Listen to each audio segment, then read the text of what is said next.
도시의 밤은 화려하지만 그 속을 살아가는 사람들의 마음은 가끔 시베리아 벌판보다 더 차갑게 식어 있곤 합니다. 62세.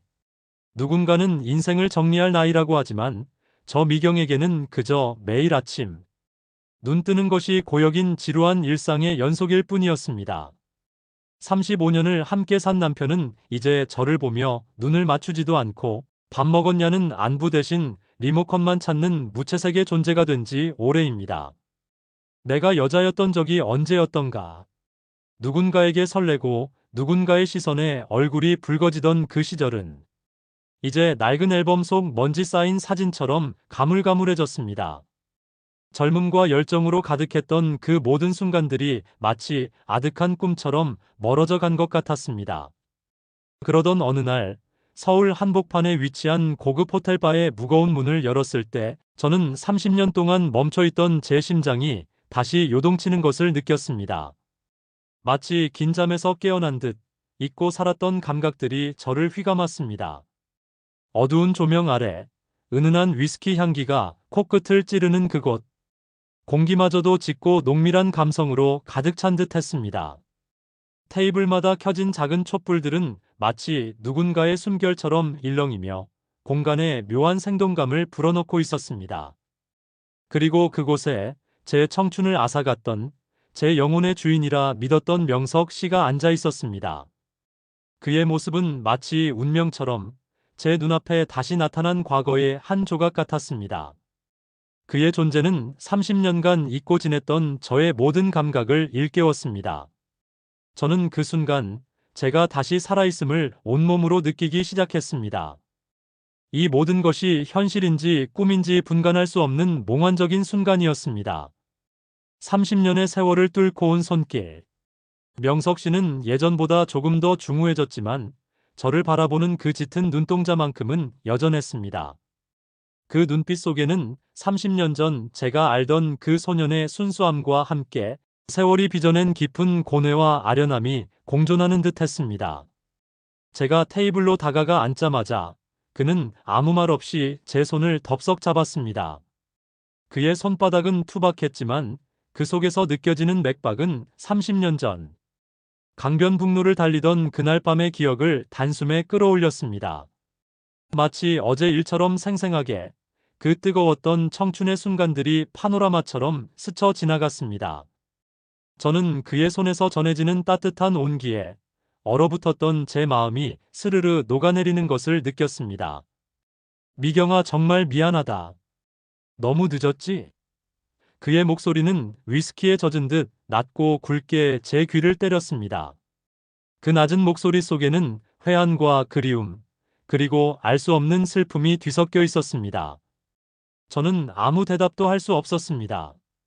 그를 원망하며 보낸 수천 개의 밤이 주마등처럼 스쳐 지나갔습니다. 왜 이제서야 나타난 거야? 왜 하필? 이제 와서 집안의 반대로 가난이라는 보이지 않는 장벽에 막혀 도망치듯 떠났던 그 남자. 제 삶의 전부였던 그가 이제는 누군가의 남편으로, 누군가의 아버지로 살고 있을 그가 왜 이제서야 제 앞에 나타난 것일까요? 이 모든 것이 마치 뒤늦은 농담처럼 느껴졌습니다. 30년이라는 긴 세월 동안 잊고 살았던 감정들이 한꺼번에 밀려와 저를 혼란스럽게 했습니다. 남편이랑은 행복하니? 그의 질문은 잔인했습니다. 너무나도 직설적이고 제가 외면하고 싶었던 현실을 정면으로 마주하게 하는 질문이었습니다. 행복하지 않다고 말하면 제가 너무 비참해질 것 같았고, 행복하다고 말하면 이 만남이 아무 의미가 없어질 것 같았습니다. 저는 그저 그가 따라준 술잔만을 멍하니 바라보았습니다. 잔 속에서 일렁이는 황금빛 액체가 꼭 지금 제 마음처럼 위태로워 보였습니다. 그의 질문에 답할 수 없는 제 모습은 마치 갈 곳을 잃은 작은 배와 같았습니다. 촛불 아래서 시작된 유혹의 서막. 우리는 과거의 이야기를 나누었습니다. 처음 만났던 대학교 캠퍼스의 벚꽃 아래, 풋풋했던 첫 만남의 설렘. 그리고 자취방에서 몰래 끓여 먹던 라면처럼 소박했지만 둘만의 아늑한 공간에서 나누었던 행복했던 순간들. 함께 걸었던 밤거리의 풍경, 나누었던 수많은 꿈들, 헤어지던 날 내리던 그 지독한 짓눈깨비까지 모든 기억들이 어제 일처럼 선명하게 되살아났습니다. 명석 씨는 제 손등을 엄지손가락으로 부드럽게 문질렀습니다. 그 미세한 접촉만으로도 제 온몸의 신경이 곤두섰습니다. 잠시 잊고 지냈던 감각들이 되살아나는 듯 했습니다. 그의 손길은 마치 잃어버렸던 기억의 조각들을 하나씩 맞춰주는 듯 했습니다. 미경아, 나 사실은 너 한 번도 잊어본 적 없어. 아내랑 잠자리를 할 때도, 길을 걷다 너랑 닮은 사람만 봐도 내 가슴은 미친 듯이 뛰었어. 나 이제 얼마 남지 않았어. 암이라더라 수술도 못한다고 해. 그의 충격적인 고백에 제 눈동자가 크게 흔들렸습니다. 이 남자는 이 모든 것이 거짓말일 리 없다는 듯이 너무나도 진심이 담긴 눈빛으로 저를 바라보고 있었습니다. 그의 말은 제 마음에 깊은 파문을 일으켰습니다. 동정심일까? 아니면 여전히 남아있는 사랑의 감정일까?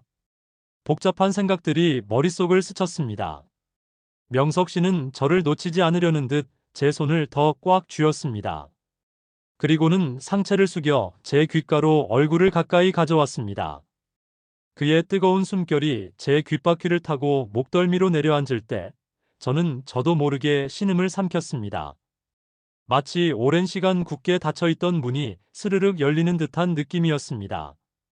그의 숨결은 뜨겁고 달콤했으며 저의 이성을 마비시키는 듯 했습니다. 저는 그의 존재에 완전히 압도당하는 것을 느꼈습니다. 호텔바의 구석에서 벌어진 은밀한 대화. 명석 씨의 입술이 제 귀끝에 닿을 듯 말 듯 했습니다. 그 미묘한 거리가 저를 더욱 긴장하게 만들었습니다. 바 안의 클래식 음악 소리가 유난히 크게 들렸고 제 주변의 공기는 끈적한 욕망의 색으로 물들어갔습니다. 세상 모든 소리가 사라지고 오직 그와 저만이 존재하는 듯한 착각마저 들었습니다. 촛불의 흔들림이 마치 우리의 위태로운 감정을 대변하는 듯 했습니다. 미경아, 오늘 밤 나랑 같이 있어주면 안 될까? 위층에 방을 예약했어. 남편에겐 친구네 집에서 자고 간다고 해. 죽기 전에 딱 한 번만이라도 너를 온전한 여자로 안고 싶어. 내 마지막 소원이야. 그의 제안은 치명적이었습니다. 60년 넘게 쌓아온 제 정조와 도덕심이 그 한마디에 모래성처럼 허물어지고 있었습니다. 내가 지금 뭘 하고 있는 거지? 이래도 되는 걸까? 머리로는 위험하다고 외치고 있었지만 제 몸은 이미 그의 말에 동화되고 있었습니다. 그의 애절한 눈빛과 절박한 목소리는 제 모든 이성적인 판단을 흐리게 했습니다. 사사돈, 이러시면 안 돼요. 우리 이제 나이가 몇인데. 제 입술은 거부했지만 제 손은 그의 손가락을 마주 쥐고 있었습니다. 마치 제 의지와는 상관없이 움직이는 듯이 무의식적으로 그의 제안에 응답하는 듯 했습니다. 제 내면의 깊은 곳에서부터 알 수 없는 욕망이 꿈틀거리는 것을 느꼈습니다. 명석 씨는 제 손가락 사이사이를 파고들며 제 살결을 탐닉했습니다. 그의 손톱이 제 손바닥 중심을 살짝 긁으며 지나갈 때마다 제 아랫배는 찌릿하게 저려왔고 온몸의 근육이 이완되었습니다. 그의 손길은 마치 제 몸의 모든 감각을 일깨우는 마법과 같았습니다. 그는 제 귓가에 다시 한번 낮게 읊조렸습니다. 당신 몸은 아직도 이렇게 뜨거운데 왜 그렇게 자신을 속이며 살아? 오늘만은 오직 미경이 너로 돌아와줘. 그의 속삭임은 마치 마법처럼 제 마음을 완전히 사로잡았습니다. 수십 년 동안 억눌러왔던 여성으로서의 욕망이 폭발하는 순간이었습니다. 금지된 선을 넘는 밤의 기록. 결국 저는 그의 손에 이끌려 엘리베이터에 올랐습니다. 층수가 올라갈 때마다 제 심장 박동수도 함께 올라갔습니다. 쿵, 쿵, 쿵. 심장이 턱 끝까지 차오르는 듯한 격렬한 두근거림이었습니다. 룸문이 열리고 은은한 스탠드 조명만이 켜진 방 안으로 들어갔을 때 명석 씨는 문을 닫자마자 저를 벽으로 밀어붙였습니다. 그의 거친 키스가 제 목덜미와 쇄골을 훑고 지나갔습니다. 30년의 갈증을 채우려는 듯 그의 손길은 집요하고도 뜨거웠습니다. 그의 입술은 마치 꿀처럼 달콤하고 그의 혀는 불처럼 뜨거웠습니다. 저는 그의 셔츠 단추를 하나씩 풀어나갔습니다. 그의 가슴팍에 닿는 제 손은 나뭇잎처럼 떨리고 있었지만 그가 내뱉는 뜨거운 호흡은 저를 더 깊은 나락으로 인도했습니다. 모든 이성이 마비되고 오직 본능만이 남아 저를 지배하는 듯 했습니다. 이 순간 저는 더 이상 나이든 여인이 아니었습니다. 저는 뜨거운 사랑에 빠진 한 명의 여자였습니다. 미경아, 너무 보고 싶었어. 너무 안고 싶었어. 그의 목소리는 간절함으로 가득 차 있었습니다.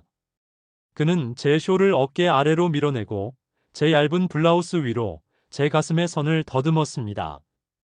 60대 여자의 처진 살결조차 그는 세상에서 가장 귀한 보석을 다루듯 소중하게 어루만져 주었습니다.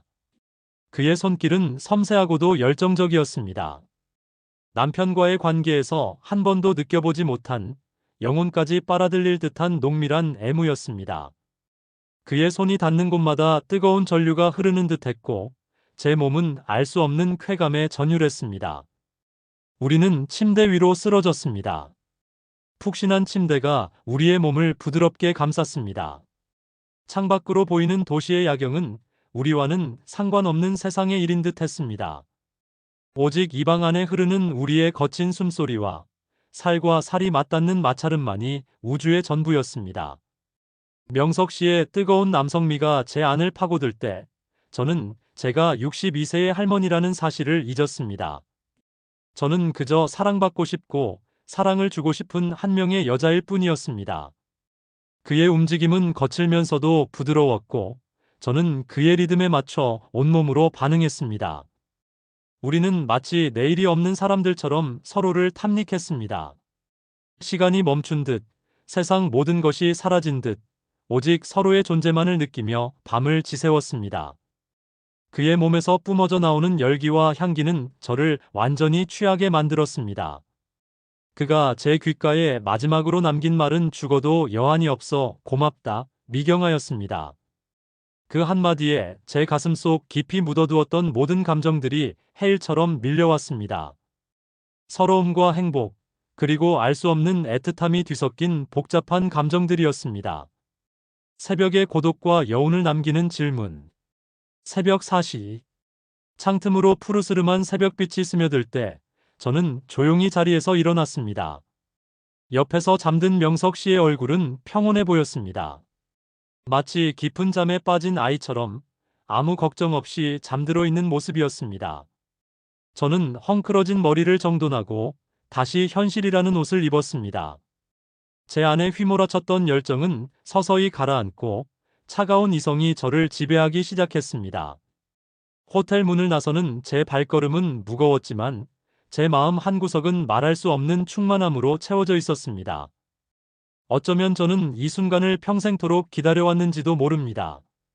단 한 번의 뜨거운 불꽃이었지만 그 불꽃은 제 삶을 다시 태울 수 있는 강렬한 힘을 가지고 있었습니다.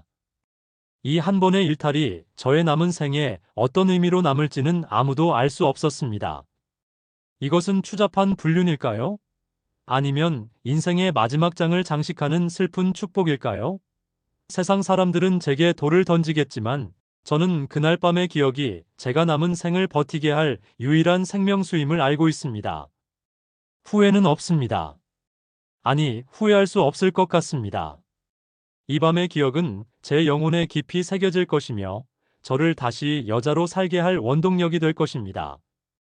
여러분, 만약 여러분에게 이런 인연이 찾아온다면 여러분은 어떤 선택을 하시겠습니까? 도덕이라는 이름의 감옥에 갇혀 평생을 메말라 죽어가시겠습니까? 아니면 단 하룻밤의 불꽃을 위해 모든 것을 태우시겠습니까? 이 질문은 저 자신에게 던지는 질문이기도 합니다. 과연 저는 어떤 대답을 할 수 있을까요? 저는 과연 이 기억을 안고 남은 생을 살아갈 수 있을까요? 아니면 이 뜨거운 불꽃이 저를 삼켜버릴까요?